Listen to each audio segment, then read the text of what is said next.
Sir, you can't be serious about helping that kid. Don't you know your place here yet? Those words still ring in my ears like poison. That was the welcome I got on my very first day at Ironwood Academy, a place that wore its excellence since 1872, motto, like a crown. But underneath, it was rotten. I was the new professor, Marcus Evans, 47, a little gray around the edges, but with enough fight left in me to know when something was wrong. And what I stumbled into at Ironwood wasn't just wrong, it was criminal. The iron gates loomed in front of me that September morning, polished brass plaques gleaming. Inside, portraits of past headmasters lined the halls, all white, all stern, all looking down, as if to remind me I didn't belong there. Principal Margaret Hale met me at the entrance.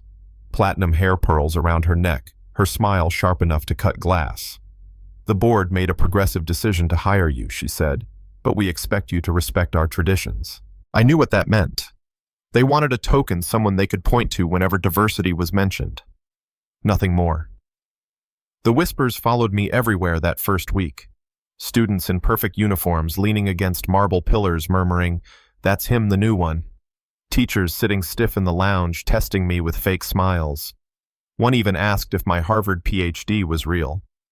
I held my ground, but inside I wondered how long I'd last in a place built on old money and older prejudice. Then I saw him. It was in the common area, kids lounging on leather sofas, laughing over lattes from the student cafe. At the far corner on a wobbly table sat a boy. Small for his age, maybe 12. Dark skin uniform, clearly secondhand crest, stitched on by hand. His backpack held together with duct tape. While the others gossiped, he was scribbling equations with focus so intense it silenced the noise around him.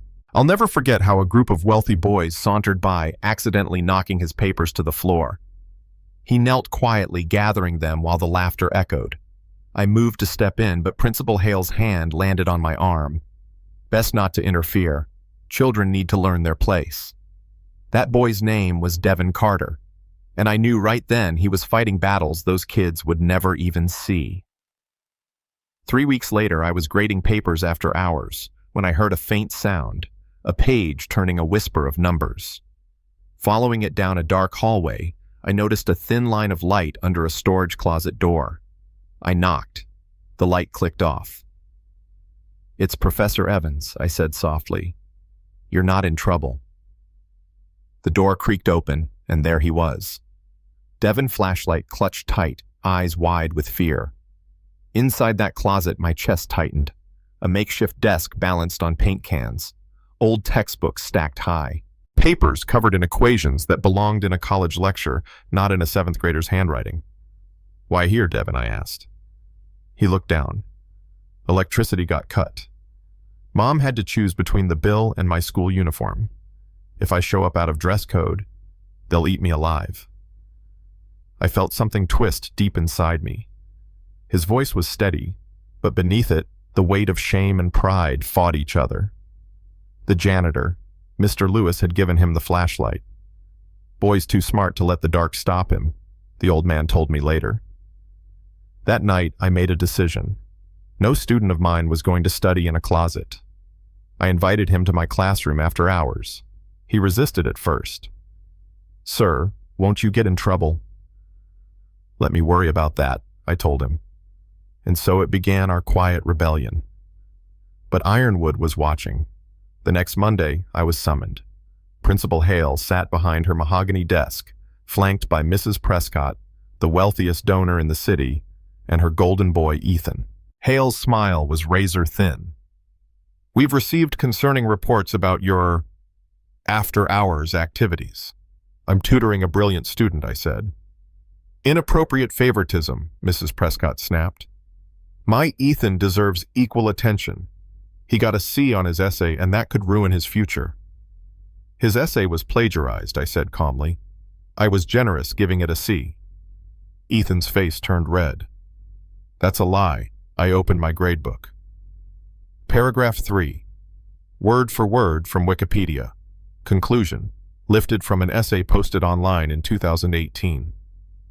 The room went silent. Mrs. Prescott's diamond bracelets jingled as her fists clenched. "Do you know who we are? We give $500,000 a year to this school." I looked her dead in the eye. "And yet your money can't buy your son a brain." That's when I knew war had started. Standardized testing week arrived like a storm. Scholarship kids, Devin included, were handed older yellow-paged booklets. Harder questions, advanced calculus mixed in with algebra. Meanwhile, Ethan and his crew breezed through watered-down versions, proctors practically spoon-feeding them hints. I couldn't interfere, not without being thrown out. But I watched Devin's pencil move with calm precision, his eyes burning, his hands steady. Days later, the results came in. Principal Hale, smug as ever, announced, "Our traditional students exceeded expectations. Sadly, our diversity admissions underperformed." Then she clicked the screen to Devin's score and froze. Perfect. Across every section, the highest in state history. The room erupted. "Impossible. He cheated." "Ms. Walsh." One of the teachers screamed. Devin just sat quietly clutching his pencil case.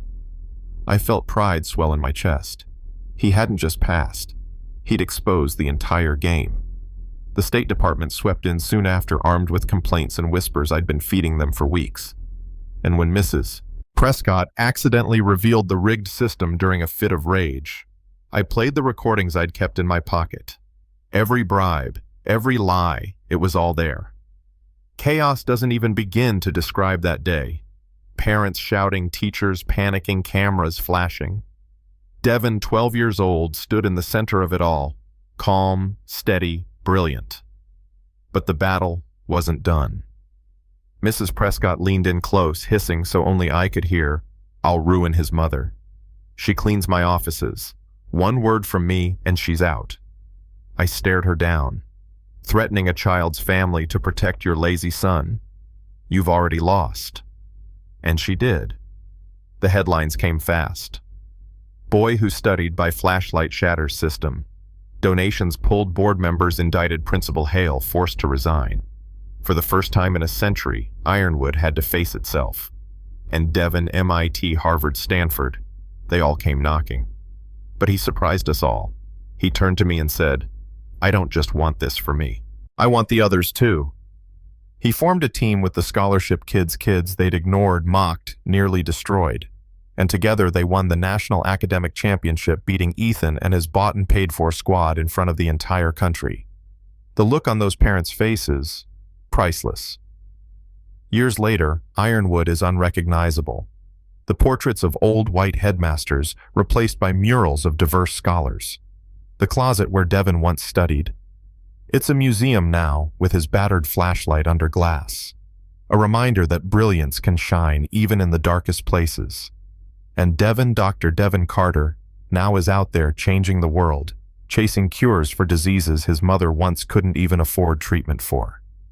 But I'll never forget that first night in the closet, flashlight beam trembling across pages, a boy refusing to let darkness win. That's where the revolution started. So now I'll ask you, what do you think? Was Ironwood's downfall justice? Or was it too little too late? Should the donors who bought their kids' futures face prison or forgiveness? And tell me this, have you ever seen someone's brilliance dismissed just because of where they came from? Drop your thoughts in the comments, because this isn't just Devin's story, it's ours. Like this video if you believe every kid deserves a fair shot. Subscribe for more stories that pull the mask off power. And remember, never let anyone dim your light.